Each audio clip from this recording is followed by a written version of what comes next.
Hey, welcome back to the Tea Party, the journaling podcast, where we explore topics through journal entries so that we can engage in a conversation that focuses more on our inner voices than the voices around us. This month, we are covering a heavy and heartful topic. We are discussing motherhood in all its facets, the good, the bad, the ugly, the beautiful, all of it.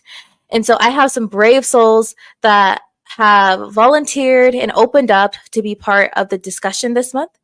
And this episode is with an amazing guest, and they have such a great perspective to bring. They are a poet, they are a singer, they are the host of the K's Vibes podcast that covers a range of topics from justice for Black people to relationship woes. They are an expert on so much, and they bring so much warmth and intelligence to whatever they discuss. They also are a co-host of the Breaking the Silence podcast. It's an open mic where they get to highlight up and coming artists. I am so excited to introduce to you Kashari Peterson. Hi. Hey, I'm so glad you're on. We've been talking for months. We have. I'm excited to be on finally. Finally, I'm so glad. So just so you guys know, we've been talking for months. We met in a Facebook group, and she immediately liked the premise of my podcast. And I did my little creeping thing and kind of binge listen to hers while working. And it's just been messenger tag ever since. Right. Definitely. Always been a fan of each other. Very supportive. I'm excited. Yes, I'm so excited you're here. So before we get started, I just want to ask you this because I ask every guest this. What is your relationship with journaling? I haven't journaled or wrote in a while. So I would say if I do, I journal in a poem format. It's a love-hate because I haven't wrote in a while. So that's my Okay. That's your relationship. Now, I'm just going to ask this. This might be a little invasive, but is there a reason you stopped writing? Are you running away from something? Usually I write when I'm dealing with a lot of things in life, or, I just have a brain, like when my mind is going and imagination, I always have to write it down, which I still do. But far as write, I've been blocked for a while, life circumstances and things. I have been pulled back from the things that I love to do. So I'm trying to get back to that Kashari everybody knew and that I knew. Yes. And get back to that writer and actor and singer. I love that, trying to get that old spark back. I feel like you have been on a roll this month in getting back. You've done a lot of interviews. I see you out here connecting with artists and highlighting them. So I'm so glad I get to highlight you on the show because you deserve it. You've been putting in the work for everyone else. I've seen it. Well, thank you. I try to put people before me.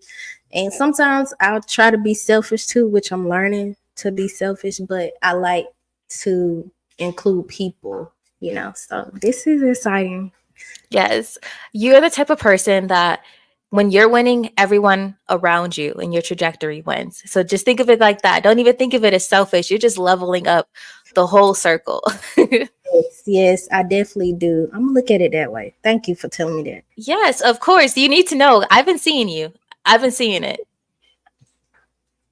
I'm glad somebody sees it. I'm just saying, okay, I have to say this. Obviously, you guys can tell I'm a huge fan because I'm just gushing over her. But I was just in her show, and the way she is promoting the show, the way she's promoting all of the people she spoke with, has just convicted me of another standard. I was like, ooh, I gotta level up the way I promote my guests because you are putting in work. It is so cool to see. Like I'm tagged in something again. Oh my gosh. And the little teasers, I love it. Yeah. Yes, I feel like the little teasers are getting people interested in hearing the full deal. Like oh my gosh, she said this. I really like that. I gotta listen to the rest. And Mhm. surprisingly, one of them got over 400 plays and more right now. So that's a lot since forever. See, she's a genius. You and it's crazy because it's your show, but you're just highlighting what other people have said. And once they hear what you've said on the show, it's gonna blossom from there. Just being part of one of those conversations, I already know. If I Mhm. wasn't a fan and I saw that, I would become a fan. Like that's how Right. good it is. Oh, thank you. Thank you. Just over here trying to have me continue blushing. Yes, that's my superpower. But it is just credit where it is definitely due. All right, so let me reel it back in. Just stop my ADHD brain right now and just get back to the podcast. So we are discussing something that is so heavy and um it just has a lot of facets to it, and it's motherhood. Whew. I just need to take a deep breath myself. Mm. Mm, let me tell you, I knew I wanted to write about this and I have this on the podcast. And I still delayed so much just getting in there and putting it on paper. And it's for a lot of reasons. You have probably like, oh, her mother's a it's like my mother's human. And that is what made it difficult to write about because the way we see our mothers at first, the way we're introduced to them is they're everything. You know, they're everything. And as we get older, we see them as human and it's just a lot. It's a lot. There's like a you grieve a little bit. I feel like you kind of grieve that disillusion, you know? Definitely. So, yes. Woof. Let's get into it. So, of all of the prompts that you decided to write on, which one stuck out to you the most? Mm, I would say the one about how I'm similar with my mom and the differences stuck out a lot. Oof, that's one I spent a lot of time with too. Probably the most time because at first it's just like, oh, this is all about my mama. This is all about my mama, and then you get to that one, and you're like, oh, like you see like a Venn diagram. So the question is, what is it? How are you and your mother different? How are you similar? Okay. Oh, So my mom is very loud. She's very loud. She talks a lot. She's nosy and messy, but she's very loving and she cares a lot about people. She put herself actually after people and put them before. mm, Tell her a lot. Well, you know, they family and all, but they need to treat you right.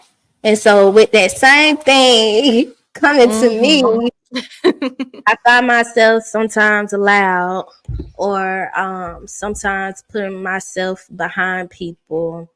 I'm not messy or nothing. One knows that that's my mama. That's my mama. Nosy. She'll gossip for days to my auntie or to everybody in the family. She can't tell everything. But far as my ways, some of my ways I'm very much like my mom, but she would not contest that. She would say I'm very much like my daddy. So if you ask her, she'll say I'm my daddy. I would say we have a love for cooking and feeding people. So through that, that's how we care for people. And Mm. she's just a loving and outspoken. She's very outspoken. She's gonna tell you what's on her mind. So that's how we really similar. But far as differences, um, we too similar. That's why we butt heads a lot. You know, Mm. we always gotta be the right one Mm-hmm. and make our point. Um, far as differences, I would say I'm not I'm not like my mom. My mom will get to the point where she don't like to be outside that much. Well, she used to, you know. I used to love going shopping with her or out to eat or getting our nails and toes done. Those things we used to actually do together. I actually miss. But nowadays she would rather do that with my auntie and her friends every Saturday. I'm like, well, we used to go shopping, but that's one thing that we're different, that she's not really an outgoing person where she likes to go and try different things or travel and that such. So we're trying to get her out of that, live life, stop being caged in. But I'm the opposite. I like to travel, I like to try different food, I like to get out any type of chance that I can.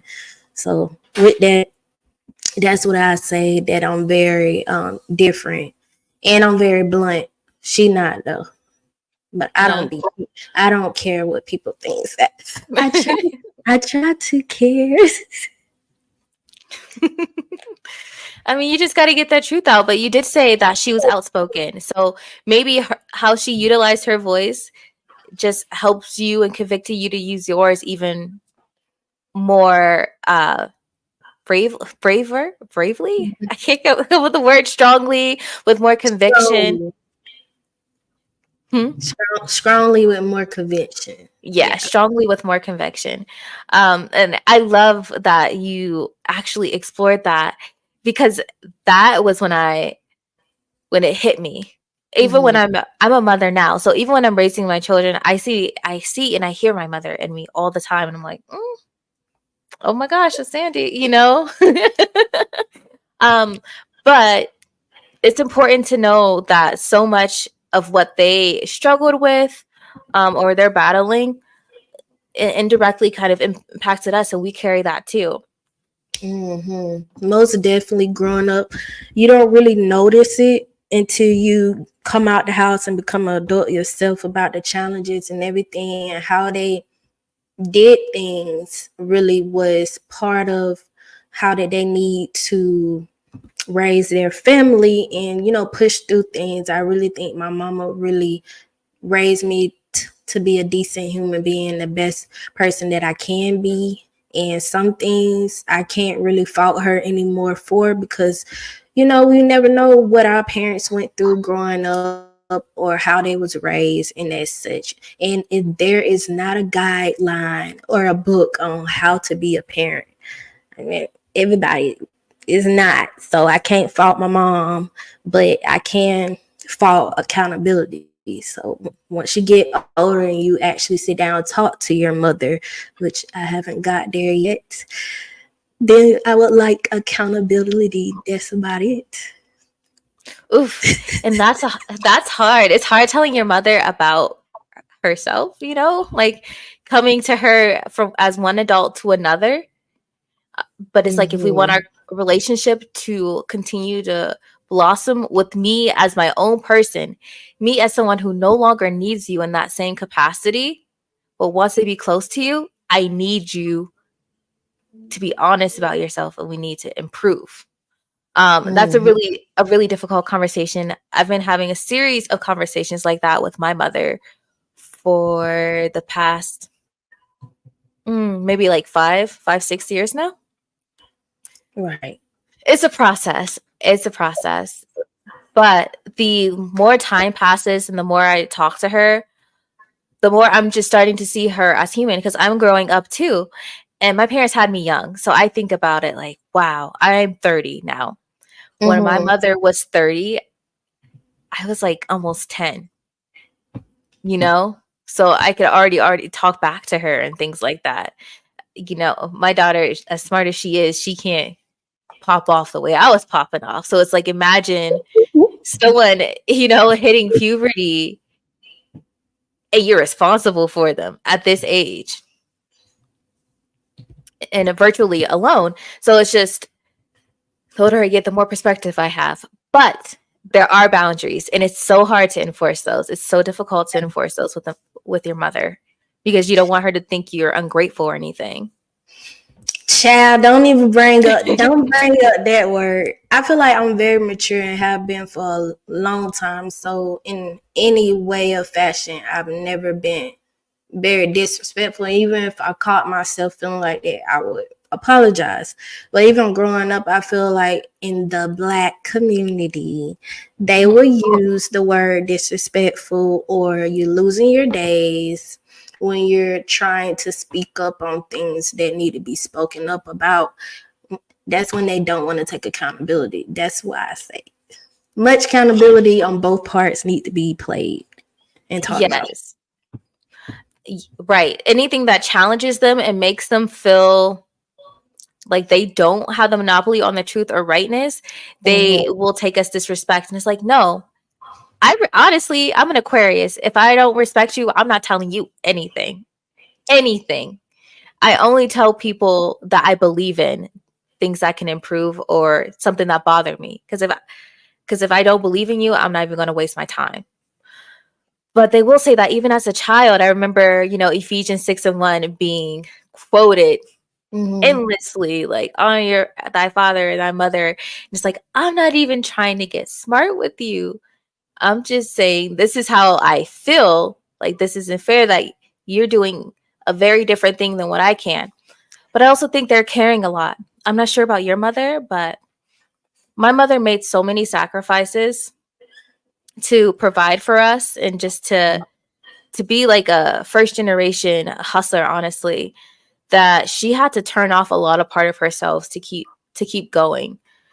And I think because of that limited capacity for empathy, there's still just a big disconnect there. Right. Sometimes you got to learn how to turn that emotion back on, and it might take a while, even to learn how to live, in that capacity. I'm trying to learn how to live and not just survive. But when you have been taught and have seen that your mother and parents, all they've been doing is trying to survive, and it just makes you want to live even more and even try to express to them that they need to live now. You don't have that. Hmm. You don't have us on your back anymore, but they always going to feel like that because we're their child, but we're adult. We're not your, well, we're not your child, we're your children, and we're Hmm. adults. So you need to live your life now. We're not on your backs anymore. But you already know parents gonna always be like, "That's my baby," Trust me, that's how you feel. My mother told me once that a mother's job or a parent's job is never done. And I truly do believe that. But I think after they grow up, now you have to go back and work on yourself. All of those defense mechanisms you built to protect your kids in the way you knew how to do best. Now you have to go deprogram that so that you can be a full whole person and have a real relationship with your child because as an adult, you need a dynamic relationship. You need to be a whole person or it's not going to work. and definitely, you have to see your child as an adult now, not just your child. Like, respect goes both ways, and that child wants you to see them as an adult. Mhm. I can't express that enough. I hate it when, even in society, when they see you as just a young person, or and use that as if you don't know a lot and have a lot of growth to go.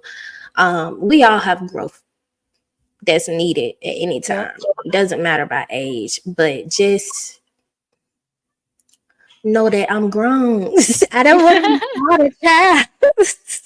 Right, regardless of what what you've experienced, you still have a voice, and there should be some grace and some love and compassion that you receive for speaking out. My husband and I were just talking about Blue Bloods. I don't know if you've seen that show, but it's a cop show, and it's so strange because if you follow me, you know how I feel about that industry. Anyway, it's a show, and the whole family are cops, and they were the one of the main characters is the police commissioner, and then there's like two detectives, a lawyer, and a granddaughter that wants to be a police officer as well, and he's just deciding on whether he should be a police commissioner. Anyway, they have these discussions every episode that are like these moral debates and ethics, like on ethics and things like that. And I'm like, this is how it should be. You should have every generation represented at the table. They all should have a voice because the youngest generation are the ones that are going to have to reap the repercussions or the results of all of those conversations that are held more than anyone. So they should have a seat at the table and they should have a voice. And I feel a lot of our community specifically reduces children to just being quiet and just being receivers. And it's like, you guys build this foundation for us that's weak, and they get upset that we are crippling with anxiety, mental disorders, and all of this, and lack of financial literacy. And it's like, well, we tried to tell you what we needed when we were younger, even though we didn't have the vocabulary for it, but you didn't listen. Nope, didn't listen. We hold our emotions in. That's why, writing became something that I can express my emotions. Yes. Mm-hmm. Same. A child is better, what is it? Seen and not heard. And anytime I would talk, they'd be like, oh, you're going to learn one day. And I'm like, that's not a nice thing to say, like, ever to someone. It almost feels like a curse because I've used my voice. Mm-hmm. And that's why I resorted to my journals, because if I'm going to be cursed for using my voice with you, with my authority figures or elders, I'd rather just keep it all in house so it can still have a release and still come out. Yeah, that's the same way how they say you will lose your days. I'm like, how did anything I said was disrespectful? You just didn't like how I said it, or maybe you just didn't like what I said, because I don't say things in a disrespectful manner unless I was disrespected. And respect goes both ways. It's transactional. That Not too. ages. Any age deserve respect. Yeah, an age doesn't entitle you. And I know that as a mother now, I can always trace back why my daughter said whatever she said, or my son, who's 2 and super vocal. I can always trace it back, and I'm like, I can't expect more from them than I expect from myself. And children really are a mirror. They are like being roasted all the time. Like, that's really what they're like, because they do everything they see you do. And I remember my father telling me that, like, you are just like me, and saying like I was like his worst match or whatever, because yeah, I learned from him. Right. I don't think I mirror everything. I think I just did my own thing. I know my auntie said that I took my mom's food stamp card, but she convinced me. So I do think that children listen. we went shopping. We went shopping for food. For food. At least I went shopping for food for the house. Right, you brought it back. Right. Everybody won. but yes, so that question, I'm still answering that question today. Like, that question is probably going to sit with me for the rest of my life, because there are different ways that I want to mother, but there are so much I didn't realize for a bit that I'm grateful for, that my mother set the foundation for.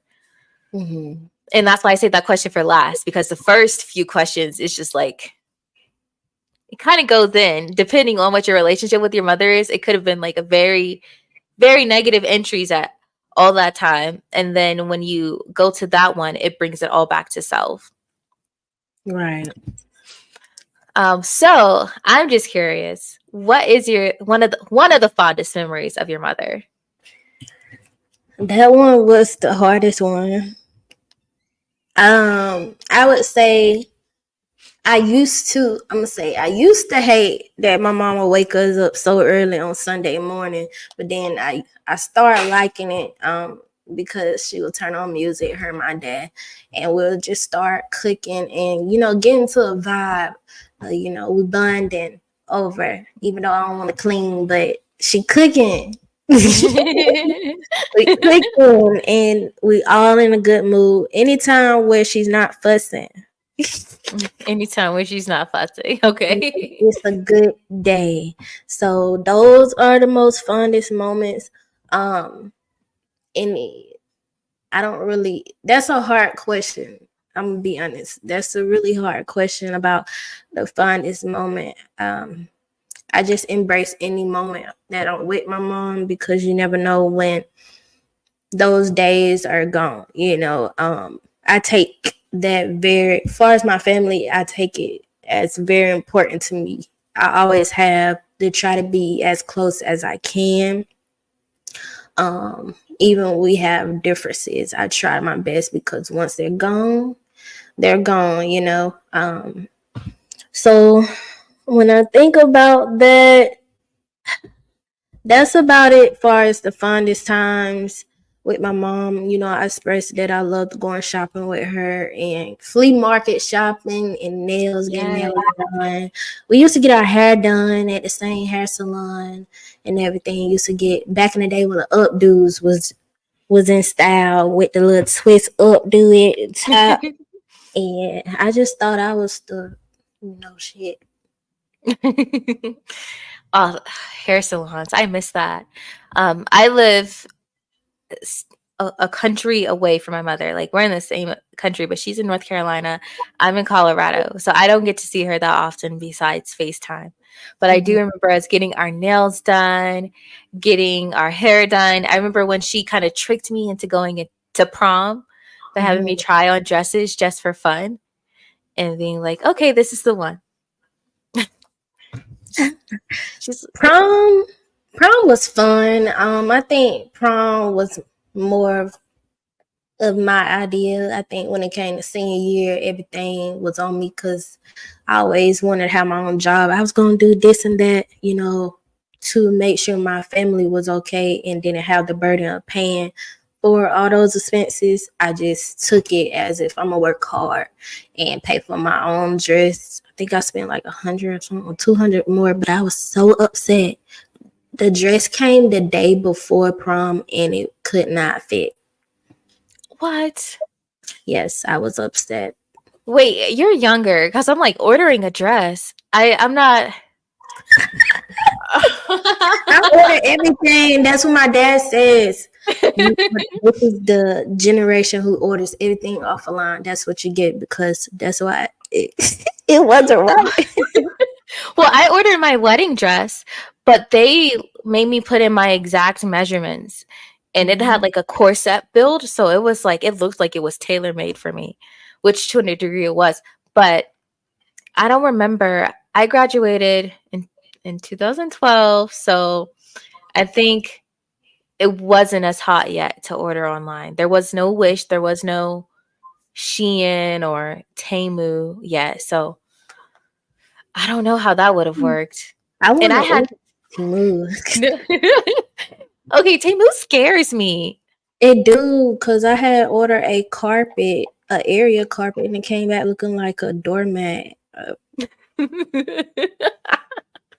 What? Yes. Oh, an area carpet and it was just a doormat. You know that's how they get you. You have the different options. Because I've seen it on Shein. I don't want to touch Temu. It just looks scary to me. Like way Mm-hmm. too cheap. But they'll be like they'll show a big picture of like a whole wall backdrop and Mm-hmm. then they're like one piece or 100 pieces. And the price they quote is for the one piece. And so if you get the one piece, then you just get that one little square of the whole backdrop. It's annoying. They know they're scamming. It's so tricky. But Mm-hmm. okay, so you ordered your prom dress and you paid for it on your own, but it didn't fit. No, it didn't fit, and it was the last minute, so I didn't have anybody to, a seamstress to Mhm. fit it for me and get it together. I really did cry. My mom had to make me feel better. So I was being smart in a way. I had a backup dress, but I just didn't want to wear the backup dress. I had to, because we went to Macy's. My mom and my auntie, we went to Macy's, so I had found a backup dress. But I felt like I was gonna look like somebody auntie, even though I am somebody auntie. I get it. I get it. In high school, you don't want to look like you are associated with children at all. Mm-mm. Well, But backup dresses, that is key. If you have a big event and you see something cute online, you could take the risk, but just have something in the back. Just just in Mhm. case. Just in case. Well, that was cute. That was a cute story. I love the prom story. Mine took forever to get altered. So yeah, it took like a month or so. My mother was ready. She's like, I only have one daughter. And I am glad she kind of strong armed me into that experience because it was fun and it's still a very fond memory for me Mhm. because I didn't want to go. It's an experience that everybody needs to have. I felt sad when COVID came because they tried to shut all that down far as prom. I was like, that's Mm. a moment that you cannot miss. No, you can't. I can't believe I really was going to opt out. My boyfriend went to school in Illinois, so I was like, what's the point? I don't want to go. But Right. I had everybody wanted me to go. everybody wanted to go to prom. I had the chance to go to two. Mm. The two different schools. Look at you, Miss Popular. and still. Okay, well, how has your relationship changed with your mother now that you're an adult? um, I would say after one incident that happened, I had, I think I went off. I didn't mean to. I went off Mhm. on my mom, but off of emotions and wanting respect and wanting to be felt like I was an adult because I am an adult. I'm no longer in your house, so that's how I feel, and I have adult responsibilities. But after the incident happened, and my mom felt like I would just no longer want anything to do with her. We just Mhm. love my father more, which that is not true. That's one thing that I really want her to understand. That's why I wrote a little bit about the love letter. Mhm. Her understanding that we love her as much as we love my dad. There's no comparison, no different. It's equally. And knowing that we care about you, we're a product of you. We don't just care about you just because we came out of you, but we Mhm. truly do love you, even through everything. We understand what you've been through, and I might not understand everything because you don't tell everything, because I don't tell everything, but we truly care. So, with that being said,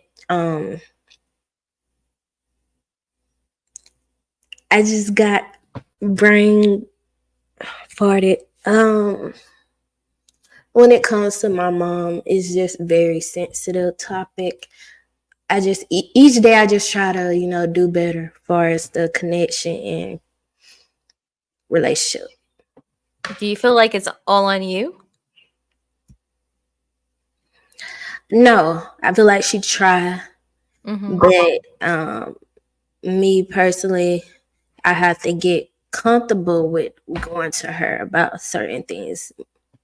Like I have to feel like it just she's very sincere about the situation, everything, because our relationship is different than what level she has with my older sister.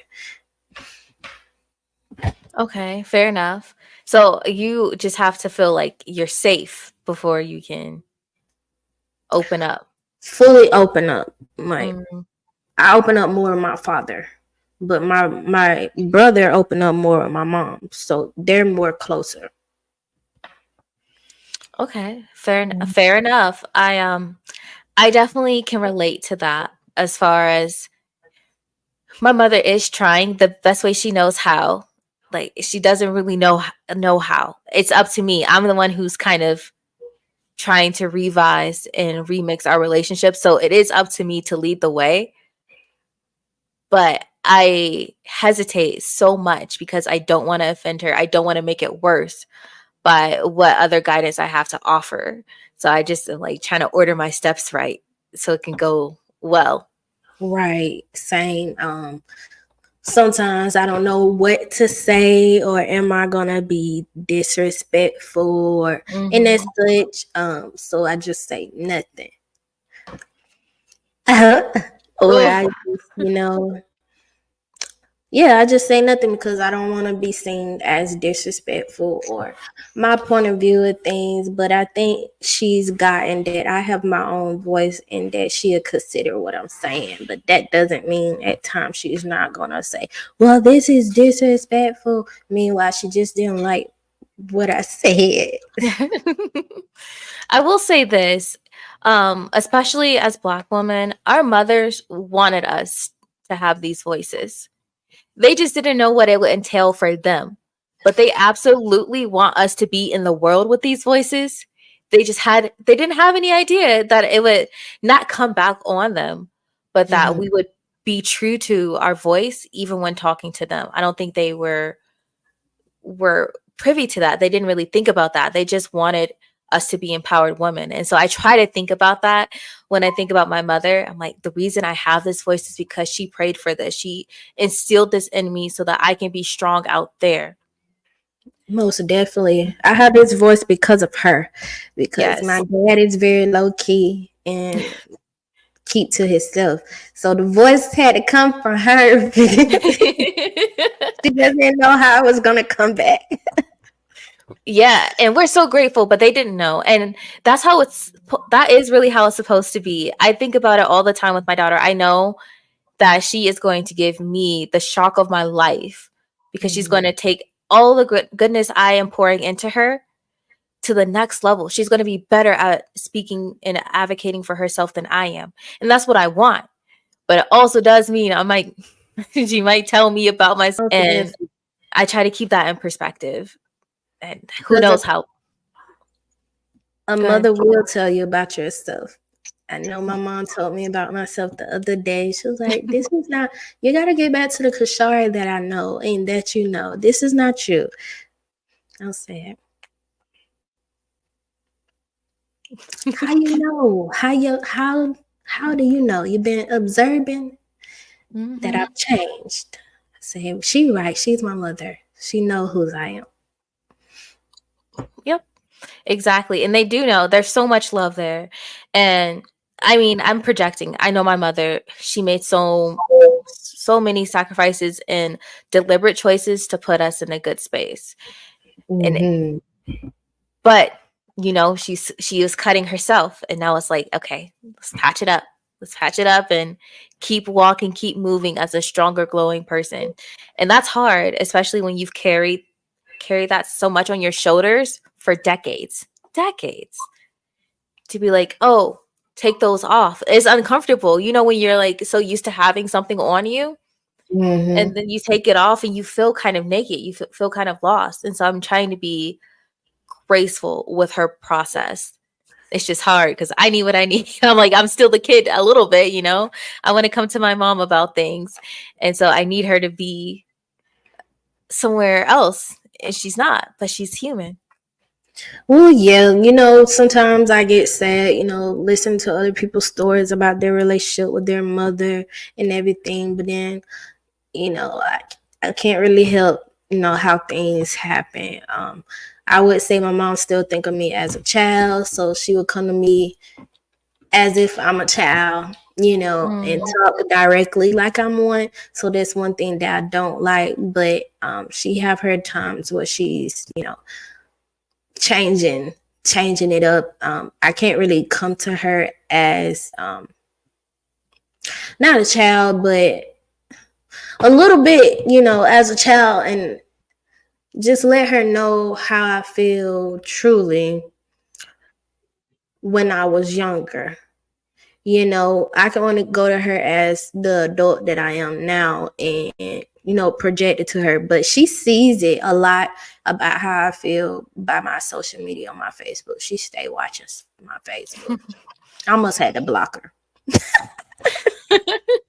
That's what I did. I just look. My mother isn't even on Facebook. She has a Facebook just to be nosy. So I was like, not here, Yes, nosiness. because my mother thinks she's better than Facebook. But I saw her profile pop up, and I was like, okay, that's too much. Like I'm still working on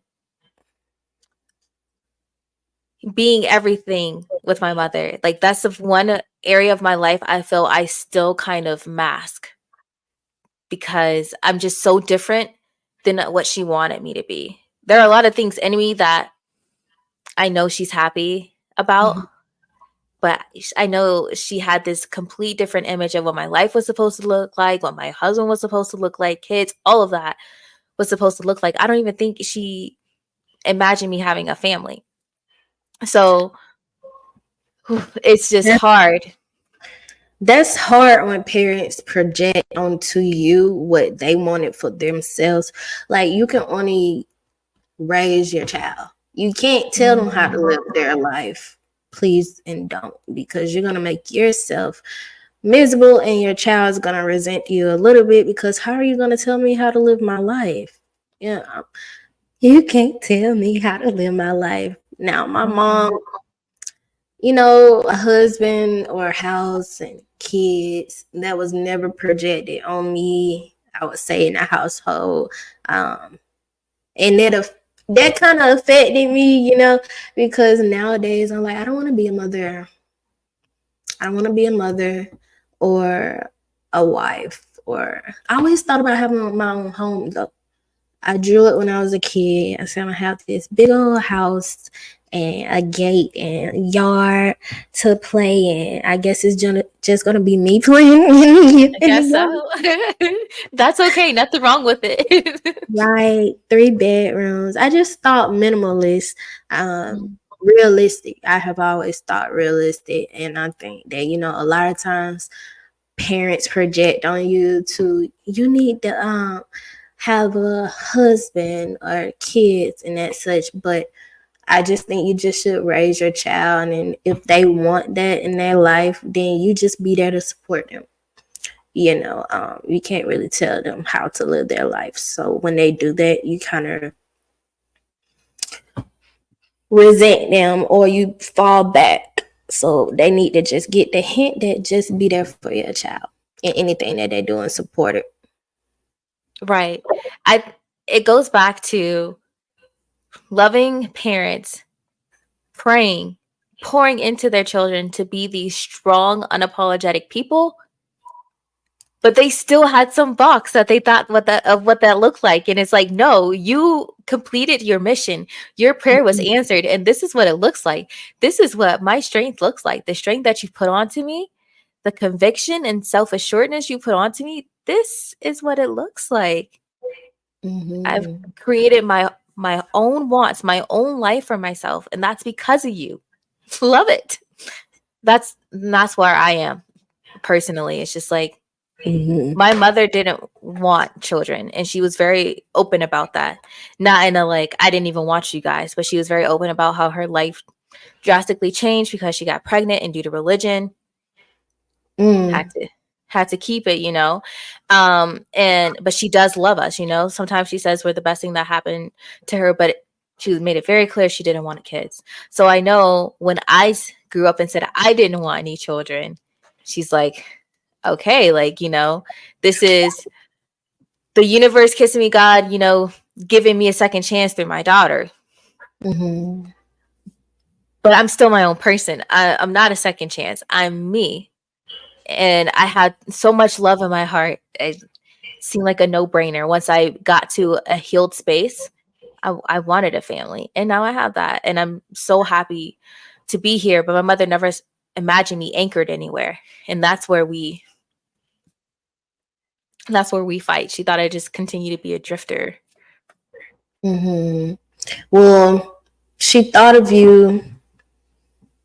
Well, when you think of yourself differently than what your parent think of, you just have to show them that this is me, and you may thought of me as this way, but I am better than what you thought I could be. And if they cannot express happiness or proudness or anything, then they don't have to be in your space, because that's negative energy. And everybody doesn't deserve to be in your life, even though you love them, you know, um, family is everything, but at times people are toxic and not really good to be around. And once she gets better at um, being okay with your decisions. She don't have to like it, but being okay, because she loves you, then relationship with you will get better, and even with your daughter will get better, because who wants to have their children around their family who doesn't necessarily agree with their lifestyle, because who wants to have people talking about them around their child? And then giving the child a complex. Like, it's a multi-level of Mm-hmm. messiness and pain, and I don't want to recycle it or regurgitate it or participate in that cycle. So I am being honest, but I am still figuring out how to order my steps. I know I'm my mother's child, so I could just pop off recklessly. So I'm trying to figure out how to express myself and lead with grace, especially being a mother. I don't have to make the same sacrifices she did, but I do still have to be very intentional. And Mm-hmm. that's not always comfortable. Sometimes you do have to be like, make peace with this particular thing I want, I can't have right now because I have two children who didn't ask to be here that I'm responsible for. And you do have to make peace with that. So I'm trying to find the balance to not be cold and turn myself off like she did, but knowing that she faced even harder circumstances, I'm like, I get it, but an explanation is not an excuse. It's Right. not. That's why with the children being born and everything, I feel like it should be a plan, even though things are not planned. But if it is, then the happiness and the journey and process will be more exciting.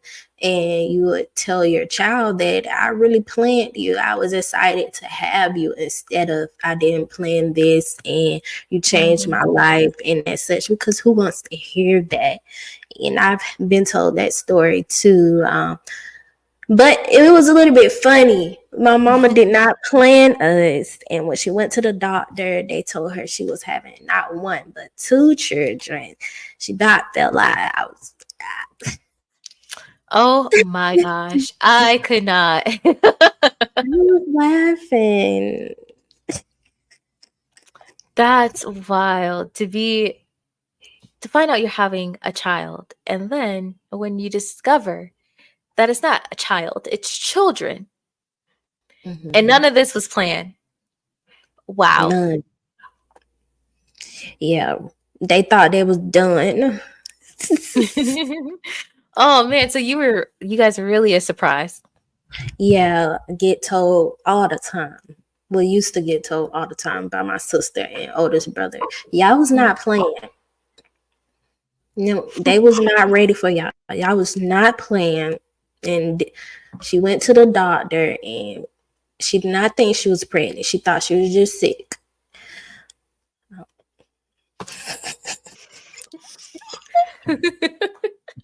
That's why you got all the outspokenness and everything. You probably got the best version that she had to offer as a parent. Now that I think about it, since you guys are the late ones. Right. That's why my sister feels some Mhm. type of way. But she get over it now. Oh, it's not your fault. Right. I'm like, even with my nephew, I'm not gonna lie, I do it too. You got the best of my mama and daddy. See, I never got allowances. I never got allowances. I had to go work for that, nephew. See, your grandpa just gonna give you money or spend more time, but at the same time, we're in different times of life, and what's needed for him may not been needed for me. So I just think of it that way. He need more loving, and we're gonna give it to him. But I still was like, Yes. you spoiled. It is. I feel like I saw something someplace that said that grandchildren are grandparent or parents' second chance almost. And that's why they're softer on them because hindsight is 2020, you know? So they see these extensions of their children and feel like they have another chance to pour love into them by extension the right way. The So right way. mhm. So I don't take it personally anymore. When I I heard it put that way, it made sense. because my dad showed love like through his actions, and that reflected on me because I do the same too, and I'm learning how to be more vocal with it as well. He's learning as he got older, and my nephew came, and he needs to hear that I love you word. It's Mm-hmm. something that you need to be heard more than just in actions. So him working on it and me noticing that reflected on me too, that I do the same thing. I'm working on it too because I show love through my actions and how I treat people, and that I care. I'm a very caring person, but the words I love you do mean things to people. Yes. Oh, I'm so proud of you. I know you're a little bit younger, but you did state earlier that you're very mature and you are really displaying that in this conversation because we're talking about parents and you're showing so much of the reflecting you've done when you observe them and how you can use those as stepping stones to improve yourself. So I just have to let you know that's amazing. And I know your parents are incredibly proud of you because it's good to see. Work in progress. We are. All of us are we're always going to be in different phases, and no matter where we are in life, there are always an endless list of things that we could have done better. Mhm. All of That, us. And the that's older I true. get, the more I realize that, and the more difficult it gets to be mad. Like it's Right. hard to stay mad. You're like, you know what? All right, okay, I see. Hmm. And it feels weird because I think I developed some kind of relationship with anger. Like I felt like I needed to have more of it, but it's just fleeting. The older I get, the more understanding I get. I don't have it on me. Just let it go. But say what you need to say, though. Absolutely. Always say what you got to say, so it won't come a time that you was never able to say it, and then you regret it. I don't ever want to be in that situation. I don't think. I think I thought about that writing this, and it kind of made me sad. So you know, Oh, well, I hope that you continue to meditate on what you wrote and that it gives you the courage and the know-how because I don't even think it's the courage, it's the know-how, like just the know-how to go ahead and get those words out. most definitely the know-how. Um, And I think that's something some people still working on, how to address things or how to say things to that mother or the parent that you need to say. Absolutely. Well, we are coming up on time. We're so close. But before you go, there are just a few things I want to have happen on the show. One of my favorite segments of the show is something to sip on. So I'm going to introduce our next segment, something to sip on. Mhm.